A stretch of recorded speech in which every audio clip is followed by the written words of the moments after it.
Olá, meu nome é Fernanda Lee e eu moro aqui na Califórnia, onde eu trabalho como orientadora escolar e treinadora certificada em disciplina positiva para pais, professores e sistemas de saúde.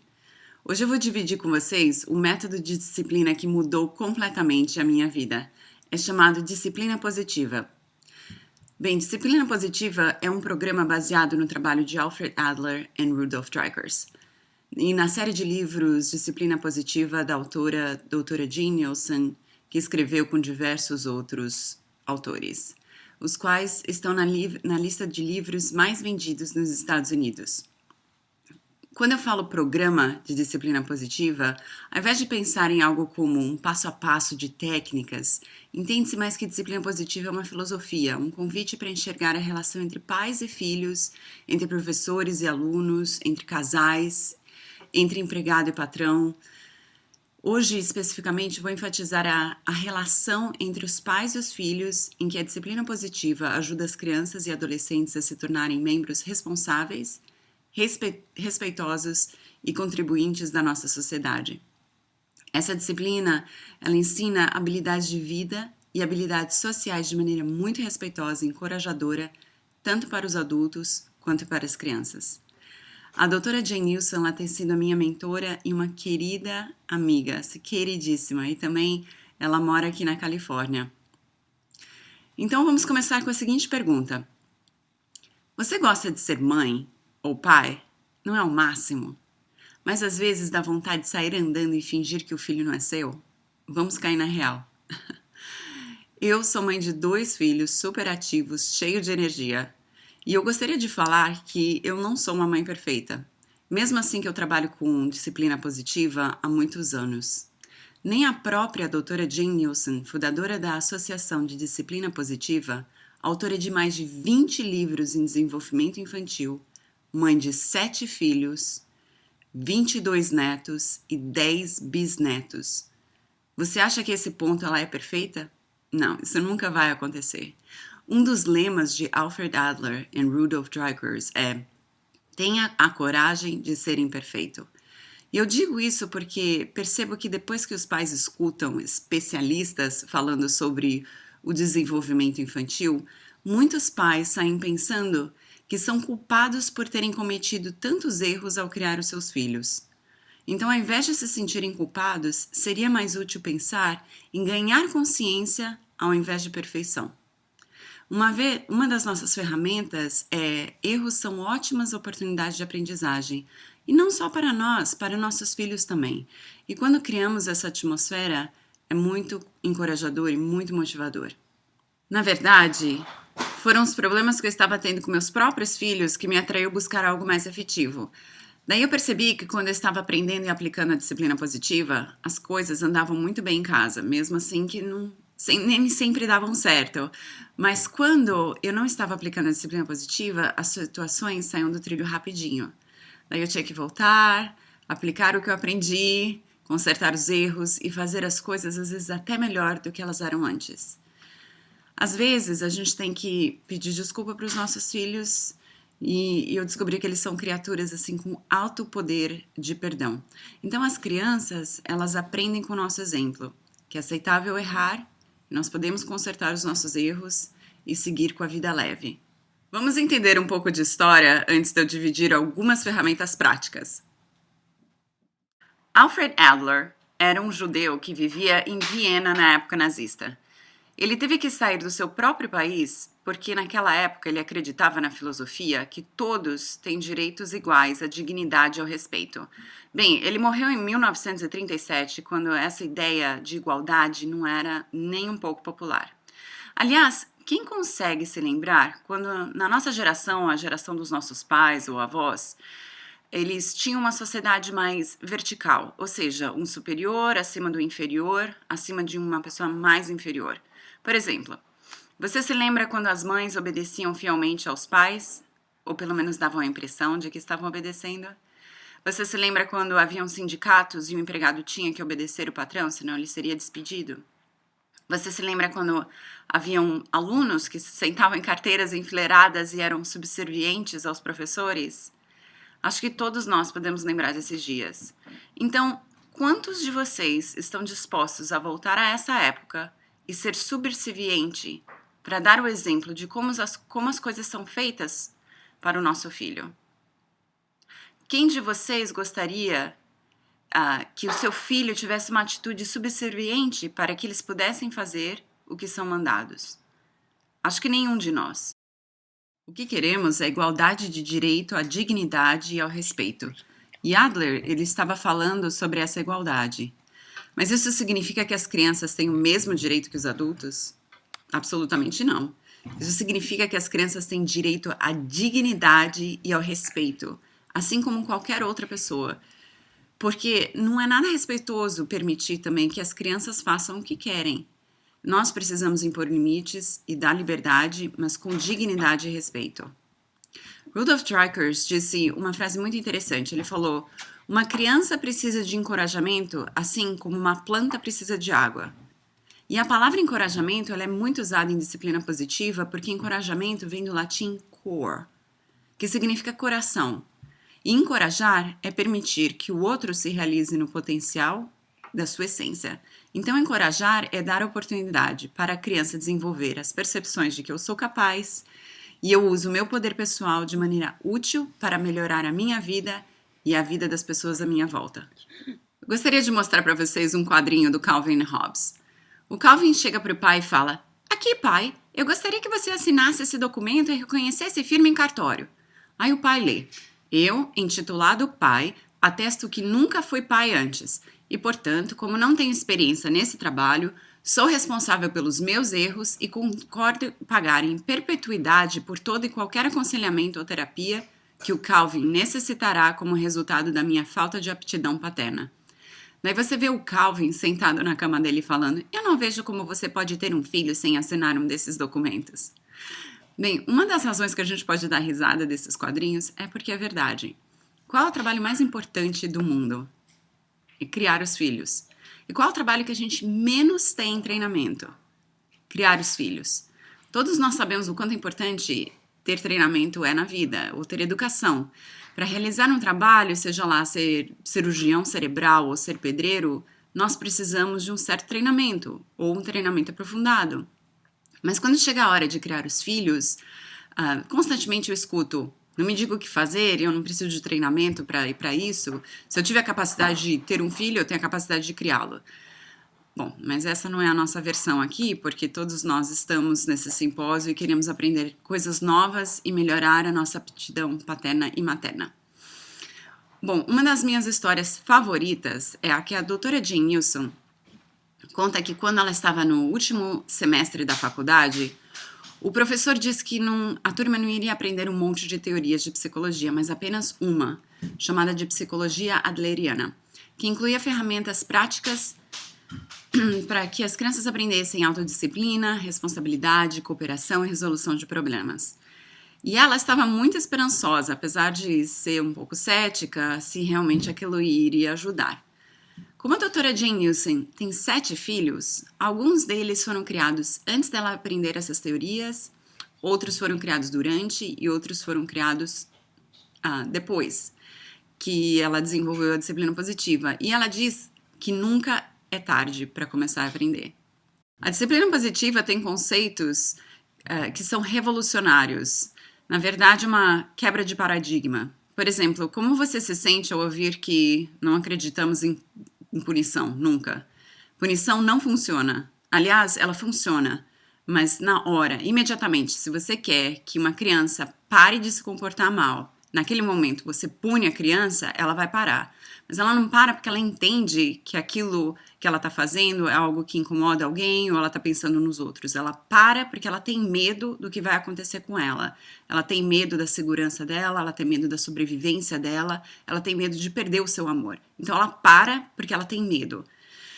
Então, em nenhuma circunstância a gente acha que punição funciona, porque ela não funciona a longo prazo. Além disso, a gente não acredita em elogios. Elogios não fazem bem às crianças. Elas acabam ficando dependentes da aprovação externa. E para ajudar a desenvolver o senso interno da criança, focamos em encorajamento ao invés de elogio. E, finalmente, não acreditamos em recompensas. Recompensas, elas não funcionam a longo prazo, elas não são efetivas. Então, a esse ponto você deve estar pensando, o que é que eu devo fazer então para criar meus filhos? Deixar eles correrem, fazer o que eles quiserem, ser permissivos? Não. E é por isso que disciplina positiva tem 50 ferramentas que são não punitivas, que realmente ajudam as crianças a desenvolverem autodisciplina, responsabilidade, cooperação e resolução de problemas. Então vamos lá. Para a gente entender os conceitos, precisamos elaborar primeiro uma lista do destino de onde a gente quer chegar quando criamos nossos filhos. Então, quando você pensa no seu filho ou na sua filha, quais características e habilidades de vida você gostaria que ele ou ela tivesse para ter sucesso na vida? E a definição de sucesso que usamos em disciplina positiva é ser feliz e contribuinte da sociedade. E a razão pela qual queremos os dois é porque se a criança é só feliz e ela não se importa com mais nada, ela é egocêntrica. Mas por outro lado, se ela só pensa nos outros e em dar, isso também não é eficiente. Então, a busca do equilíbrio em ser feliz e contribuinte da sociedade, quais são as características e habilidades de vida que você quer que elas tenham para ter sucesso na vida?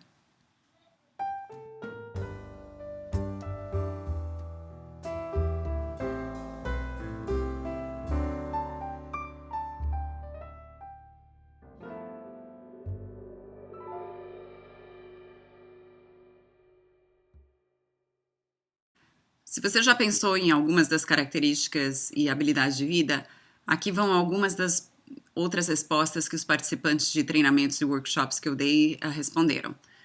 Então, apesar de estar em inglês, eu vou lendo com vocês.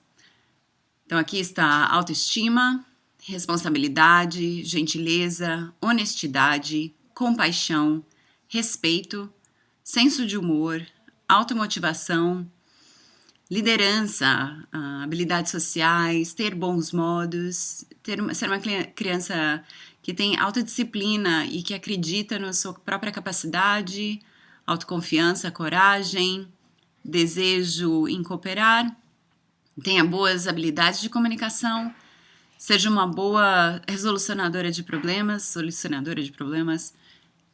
seja uma criança feliz e curiosa. Bem, essas são apenas algumas das habilidades, mas a lista pode continuar crescendo.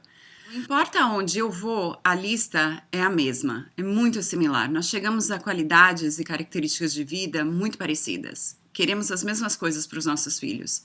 Agora, como é que nós podemos ajudar a desenvolver essas características dentro do seu foco de controle interno, que é chamado de Inner Locus of Control, de maneira que eles internalizaram esses conceitos?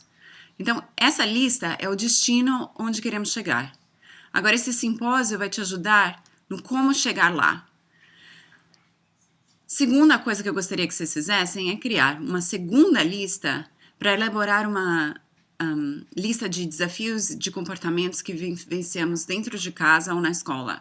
Então, pense em 4 ou 5 comportamentos específicos que você tem em mente ou que você está passando nesse momento.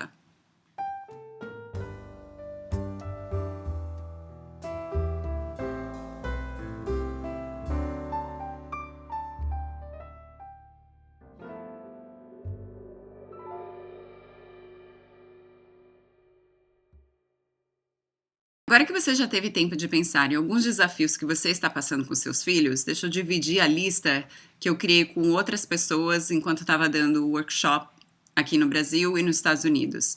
E eu vou te falar, os desafios são universais, são os mesmos. Seja numa casa no Brasil, seja numa casa nos Estados Unidos ou até na China, nós passamos pelos mesmos desafios de comportamento.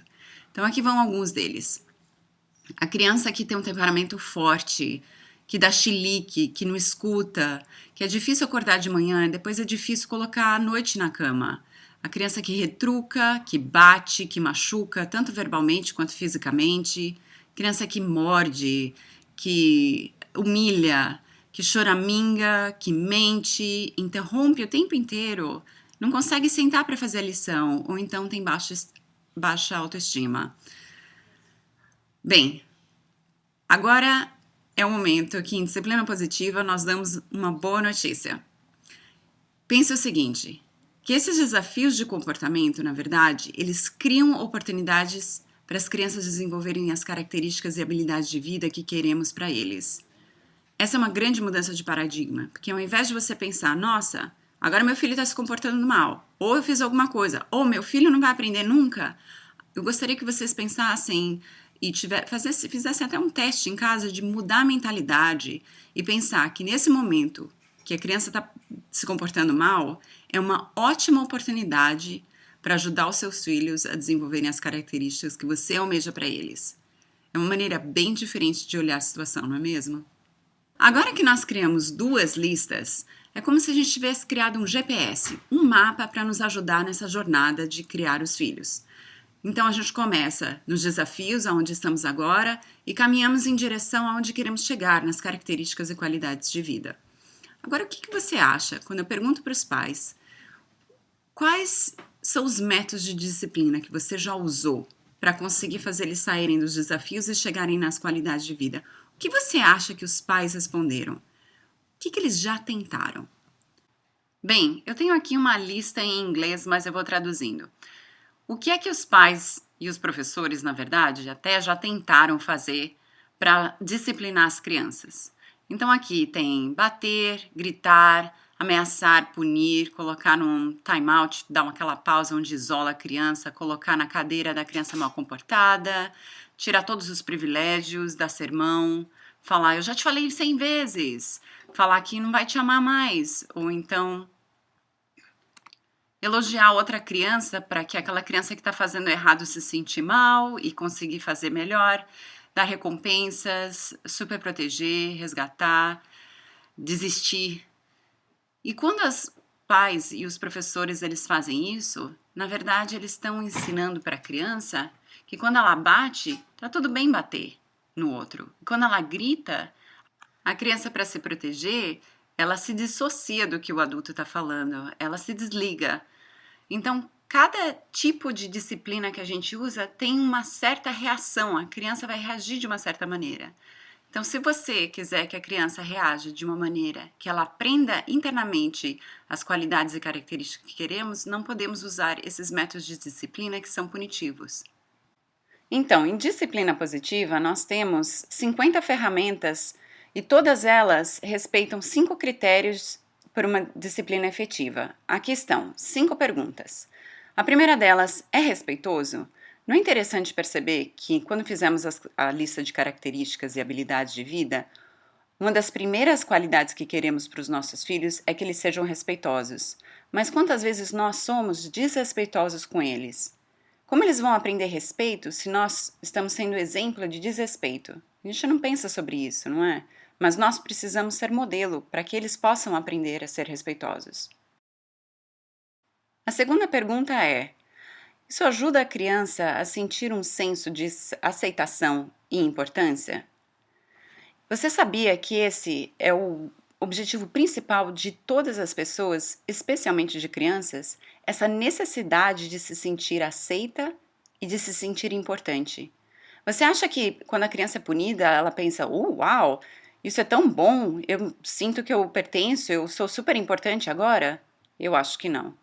De fato, uma das razões que as crianças se comportam mal é porque elas não têm esse sentido de aceitação e não se sentem importante. A não ser que elas se comportem mal porque faz parte do desenvolvimento e da idade. Terceiro, a disciplina é efetiva a longo prazo? Bem, eu já toquei no assunto que punição funciona a curto prazo, mas a longo prazo? A punição ajuda a desenvolver as características e qualidades de vida que nós criamos na lista no começo desse workshop. Quarto, ajuda a criança a desenvolver habilidades sociais valiosas para que ela possa desenvolver um bom caráter? Você já imaginou que a palavra disciplina, realmente a palavra disciplina, ajuda a criança a desenvolver habilidades sociais e de vida que são valiosas? Não é punição, é disciplina. E aqui é onde a maioria das pessoas acha que disciplina e punição são um sinônimo, mas não é. Disciplina, na verdade, vem da palavra do latim discipline ou discipulas, o que significa o seguidor da verdade ou princípio, ou um líder mediador, ou ensinar. Não fala nada sobre punir, humilhar, machucar. E, finalmente, o quinto critério é: ajuda a criança a descobrir o quanto capaz ela é e a usar o seu poder pessoal de maneira útil. E aqui é um outro ponto que os pais não percebem o problema que eles criam. Muitos pais dizem: eu tenho um filho com um temperamento muito forte. Até a doutora Jane Nilsson quer perguntar: mas o que você quer? Um filho com um temperamento fraco? Não, na verdade, nós queremos crianças que têm um temperamento forte, mas que aprenderam a usar esse seu poder de uma maneira construtiva, de uma maneira útil. Não seria maravilhoso? Não tem nada contra uma criança ser poderosa ou ter um temperamento forte, mas ela tem que descobrir como usar o seu poder de maneira útil.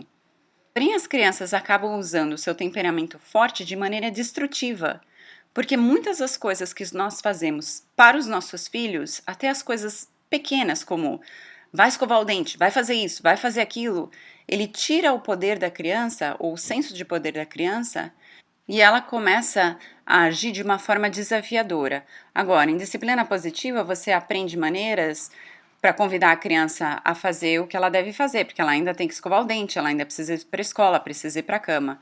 Mas o que nós queremos fazer é deixar o poder dela intacto enquanto ensinamos a qualidade de vida. Então, agora você deve estar pensando, tudo isso é muito lindo, maravilhoso, adorei, mas meu filho não me escuta. Na verdade, essa é uma das reclamações mais frequentes que eu escuto de pais e professores. Meu filho não escuta, meu aluno não escuta. E você sabe por que é que eles não escutam? Baseado no que a gente falou até agora, por que você acha que os filhos não escutam? A gente fala demais. E aí o que eles aprenderam? Eles aprenderam a se dissociar, a desligar. Eles até abaixam os olhos deles, aí você fala, olha pra mim quando eu tô falando com você. Mas se você olhar bem direitinho nos olhos deles, eles estão com aqueles olhos vidrados, né? Eles já passaram, já estão em outra era, em outro mundo. Então, eles aprenderam a se desligar. Então, quando os pais falam, meus filhos não me escutam, na verdade, o que eles estão tentando falar é que meus filhos não obedecem. Eu sei que você não faz isso, mas eu tenho certeza que os seus vizinhos fazem. Você já viu eles falando para os filhos deles o que aconteceu, o que causou acontecer, como eles devem se sentir, o que eles devem fazer sobre a situação? Os pais falam. E isso é uma das coisas que mais tiram o poder das crianças. E a única coisa que a criança vê é o dente batendo do adulto. Fica mais ou menos parecendo assim, ó. Você fala, manda. E a criança não está tendo nenhum exemplo do que é escutar. Talvez nós não estejamos dando o exemplo do que é escutar. Então, o que é que pode ser feito de uma maneira que a informação não entra por um ouvido e sai pelo outro? Uma das ferramentas de disciplina positiva se chama perguntas curiosas, quando a gente pergunta ao invés de dar um comando ou mandar. Então, por exemplo, tá frio lá fora. O que a maioria dos pais manda os filhos fazerem? Pega um casaco. Como é que a gente pode transformar esse comando numa pergunta de forma a estimular a criança a pensar no que ela precisa? O que é que você precisa para se manter, para se aquecer lá fora? Ou então, o que é que você pode fazer para ajudar a mamãe a terminar esse vídeo? Brincar. Ok, obrigada. Então, quando a gente usa perguntas curiosas, a gente está ajudando a criança a manter o senso de poder dela intacto. Então, fazer perguntas é muito mais efetivo do que mandar, porque ela é a base da educação. Educação em latim vem do educare, o que significa gerar, trazer para fora, extrair. Não fala nada em ficar mandando e fazendo com que a criança seja apenas a receptora da informação. Na verdade, a criança tem a capacidade de gerar a resposta e a necessidade daquilo que ela precisa. E quando nós fazemos perguntas, nós estamos ajudando a estimular que essa criança seja independente, seja solucionadora de problemas e seja uma criança que até gere empatia. Então, quando fazemos perguntas às crianças, o tom de voz é muito importante. quando realmente estamos curiosos para saber o que está passando com a criança, aquela curiosidade implica que você realmente quer saber. E é mais convidativo a explorar as consequências das escolhas deles. Então, de forma a estar empenhado em mergulhar no mundo da criança, nós temos que estar presente. E estar presente significa você querer saber o que está passando naquele momento. Não tem um script, não tem uma pauta que você vai seguir e vai fazer uma pergunta atrás da outra. São perguntas para estimular o que é que estava passando na cabeça da criança para ela fazer alguma coisa ou para não fazer alguma coisa. Então, por exemplo, é hora de fazer a lição. O que muitos pais falam? Vá fazer a lição, eles mandam. O que você poderia usar para fazer uma pergunta curiosa, começando com como, o que ou por quê? Uma ideia seria, qual o seu plano para fazer a lição? Se os filhos estão brigando, você pode perguntar qual o seu plano para você resolver esse problema. E se a criança não souber, você pode dar algumas dicas. E se você escrevesse uma carta? E se você fosse ao seu quarto? Então você dá algumas escolhas se a criança falar, eu não sei. Uma outra sugestão que eu tenho é que as perguntas curiosas, elas acabam sendo um pouco mais difíceis de serem usadas quando você está com um limite de tempo. Então é hora de sair, é hora de se preparar para alguma coisa e você pergunta, agora o que você precisa para ir para a escola? E aquele estresse do momento vai fazer com que, em vez de ajudar, vai atrapalhar. Então o que você pode fazer é dar escolhas limitadas. Quanto mais jovem a criança for, menos escolha ela vai receber. E quanto mais velha aquela criança for, mais escolhas ela vai receber. Então, por exemplo, na hora de ir para a cama, é hora de colocar o pijama. Você até pode perguntar o que você precisa para se preparar para ir para a cama.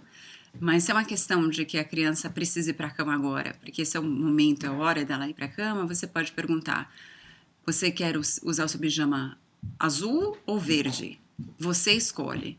Isso também empodera a criança para que, ao invés de mandar ela colocar um pijama, ela agora é hora de colocar o pijama e ela agora vai escolher. Então, além de perguntas curiosas, você também pode dar escolhas limitadas e incluir no final, você decide. Uma das ferramentas que é a fundação da disciplina positiva se chama ser firme e gentil ao mesmo tempo.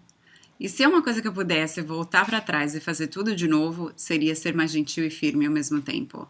Antes que eu aprendi disciplina positiva, eu era muito firme até a hora que eu não me aguentava, porque eu era essa pessoa que se transformava num dragão quando eu ficava brava. Daí eu ficava com dó dos meus filhos, daí eu ficava super gentil até a hora que eu não aguentava eles, porque eles ficavam mimados. E aí eu ficava indo, ok, agora é muito firme, agora é muito gentil, porque eu não sabia que existia alguma coisa de equilíbrio, o caminho do meio. Então, quando nós somos firmes e gentis ao mesmo tempo, aquilo demanda de nós autodisciplina. E o que é que a gente quer para os nossos filhos? Não é autodisciplina? Então, isso não significa que a gente precisa também ter um pouco para nós mesmos? Ao invés de esperar da criança o que nem nós conseguimos fazer? Então, aqui tem um quadrinho que mostra a mãe e o filho num conflito. Ela fala não, o filho fala sim. Ela fala não, o filho fala sim. Finalmente ela lembra de ser gentil e firme ao mesmo tempo. Aí ela pega o filho, dá um abraço e fala não.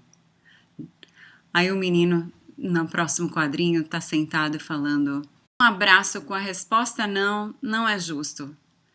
Olha, pode até não ser justo, mas é muito efetivo. Aliás, essa é uma das ferramentas que você pode usar com bastante frequência com seu adolescente. Você já percebeu que quando você está argumentando com ele, aquilo só dá combustível para ele retrucar de volta? Então, vale lembrar que quando a gente usa eu te amo e a resposta é o não, aquilo não tem contra-argumento, né? Você está disposto a falar não, mas de forma gentil.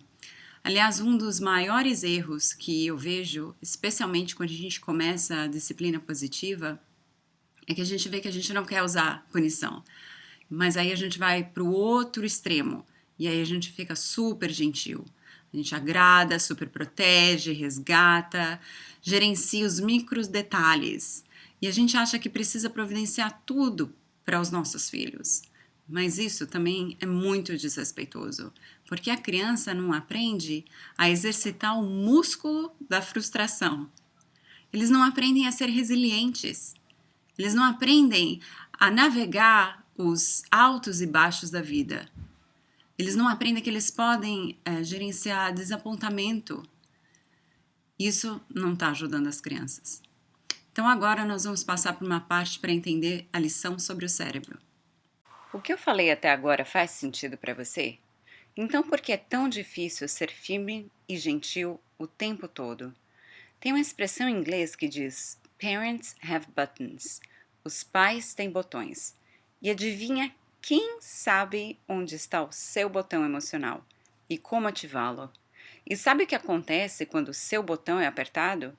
Você perde a paciência e age como um réptil. E os répteis comem as suas crias. Então aqui está um breve vídeo do Dr. Daniel Siegel, que criou a lição sobre o cérebro na palma da mão. One of the most rewarding experiences for me has been to study brain science and apply it to the experience of parenting. And the hand model of the brain that I use to teach parents is very useful to understand that. So if you take your thumb and put it in the middle of your palm, put your fingers over the top, this is a very useful model of the brain. And when we can actually see in front of us what's going on in the brain, then we can change what the brain does. So let me walk you through very basically what happens in this brain and the structures in it. And it goes like this. The spinal cord comes up representing the wrist, and then you have coming up into the skull the brain stem and the limbic area, which work together to help regulate arousal and your emotions and the way you have a fight, flight, freeze response. These are below the cortex, the limbic and brainstem areas, and the cortex is this higher part of the brain that allows us to perceive the outside world, to think and reason. And this frontmost part of the brain, right behind your forehead, so the person's oriented like this, is actually the part that regulates the subcortical, limbic, and brainstem areas. This regulation is very important because sometimes we can have all sorts of things happen in our life. We're tired, we're exhausted, someone pushes a particular emotional button, and we can flip our lids. So rather than being tuned in and connected and balanced and flexible, we can lose all of that flexibility, even lose moral reasoning, and act in ways that are terrifying to others, including our children. Now, you can actually bring yourself back online and come back to the high road and make a repair with your child, and that's important to explain to them. And you can also use this hand model of the brain to explain to children, even as young as 5 and 6, how to understand when their emotions are rising up from the brainstem and limbic areas here, and how it's overriding the prefrontal area and making it so they may be about to flip their lids. So I've had kids come tell me that they're about to go flip their lids and they need a break. They need a timeout. And by even just naming that, they can tame it. And that's the power of using the hand model for ourselves and our children to help us all make sense of what goes on in the emotional communication that we have in the course of day-to-day life. Baseado nessa lição sobre o cérebro, então entendemos que não é possível resolver racionalmente uma situação quando estamos sem paciência. O que devemos fazer é esperar para que o nosso cérebro volte a conectar a parte pensante, ou seja, o córtex pré-frontal logo atrás da testa. Em disciplina positiva, nós ensinamos a pausa positiva. Dado que a punição do timeout é o método de punição mais usado hoje em dia, ele parece mais ou menos assim. Então, você bateu na sua irmã, agora você vai para o seu quarto e você fica lá de castigo e você sofre. Talvez você não fale a parte você sofre, mas essa é a nossa intenção. A gente quer que a criança primeiro se sinta pior para que ela seja motivada a fazer melhor. Além do mais, a gente adiciona uma frase quando a gente manda a criança para o castigo que soa mais ou menos assim. Você vai para o castigo e você pensa no que você fez. Agora, por que você acha que é inocente os pais falarem você pensa no que você fez? É inocente porque a gente acha que a gente consegue controlar o que eles vão pensar. Mas a gente consegue controlar o que eles vão pensar? De maneira alguma. Muito mais provável, eles estão pensando uma dessas 4 possibilidades. A primeira delas, eles estão pensando: o que é que eu vou fazer quando eu sair do meu timeout? A segunda é: o que é que eu vou fazer para me vingar de você? E a terceira é: o que é que eu vou fazer para não ser pego da próxima vez? E a última, que é a pior de todas para mim: eu sou uma pessoa ruim. A ideia de se criar a pausa positiva começa com você. Primeiro, a gente precisa ser o exemplo de que isso é uma boa ideia. Então, quando você começa a perder a paciência, pelo menos para mim, eu falo que eu estou virando um dragão. Eu preciso de uma pausa. Daí eu caminho para o jardim, ou dou uma volta no quarteirão, ou se não é possível deixar as crianças sozinhas em casa, eu vou até o meu quarto, leio. O Rudolf Dreikurs ensina a técnica do banheiro.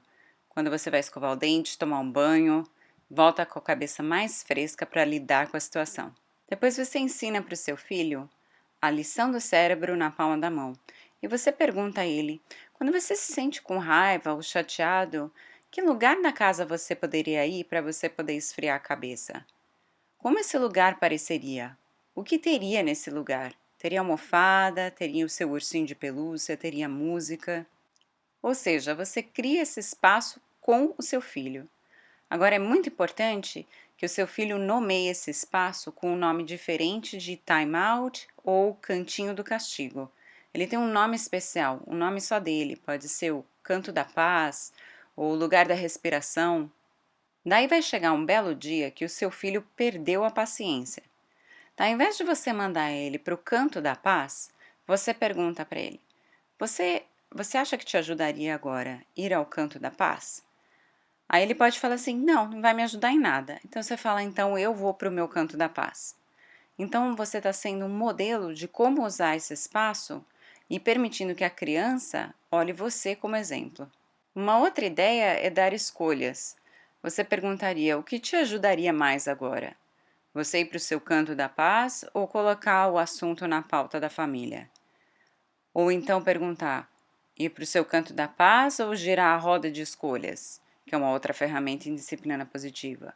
Ou então você até pode perguntar: você gostaria de pular no trampolim ou você gostaria de correr em volta da casa por 5 minutos? Mas a ideia inteira é empoderar as crianças e você vai ficar surpresa como é que eles vão escolher ir para o canto da paz se eles realmente ajudaram a criá-lo. Bem, estamos chegando ao fim dessa palestra e eu gostaria de agradecer os organizadores e espero que você tenha aprendido algumas dicas úteis de como ajudar os seus filhos a desenvolver autodisciplina, responsabilidade, cooperação e resolução de problemas. Apesar de terem vários títulos de disciplina positiva já impressos nos Estados Unidos, apenas um foi traduzido e impresso pela editora Manoli e em breve haverá um outro título disponível. No momento eu estou ajudando a traduzir a disciplina positiva na sala de aula. Logo estará nas livrarias. Se você quiser saber mais sobre disciplina positiva, visite o site positivediscipline.org. Para saber sobre certificações e treinamentos, visite felicete.wix.com/fernandali. Eu espero encontrar vocês em outubro, quando estarei no Brasil fazendo treinamentos e dando certificações. Até mais!